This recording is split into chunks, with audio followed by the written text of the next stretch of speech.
শ্ৰীকাৰা world ফাউণ্ডেশ্যনৰ উদ্যোগত আন্তঃৰাষ্ট্ৰীয় যোগ দিৱস উদযাপন।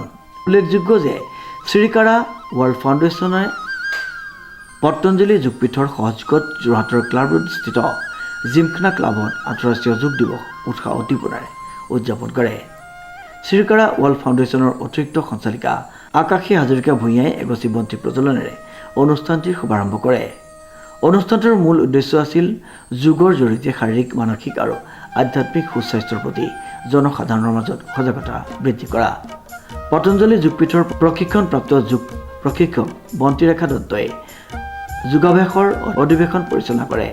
তেওঁ অংশগ্ৰহণকাৰীসকলক বিভিন্ন যোগাসন আৰু প্ৰাণায়ামৰ অনুশীলন কৰাই যোগৰ উপকাৰিতাৰ বিষয়ে বিস্তৃতভাৱে অৱগত কৰে।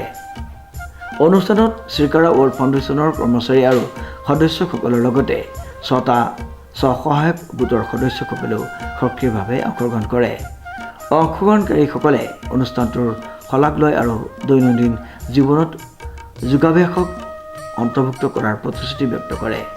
আন্তঃৰাষ্ট্ৰীয় যোগ দিৱসৰ লগত সংগতি ৰাখি শ্ৰীকাৰা ৱৰ্ল্ড ফাউণ্ডেশ্যনে অনুষ্ঠিত কৰা যোগ অনুষ্ঠানটোৱে সমাজৰ সকলো স্তৰৰ লোকৰ মাজত সুস্থ জীৱনশৈলী আৰু সামগ্ৰিক স্বাস্থ্যৰ প্ৰতি সজাগতা বৃদ্ধি কৰাত গুৰুত্বপূৰ্ণ ভূমিকা পালন কৰে। শ্ৰীমন্ত মাধৱ বৰুৱাৰ ৰিপৰ্ট, নিউজ নাও।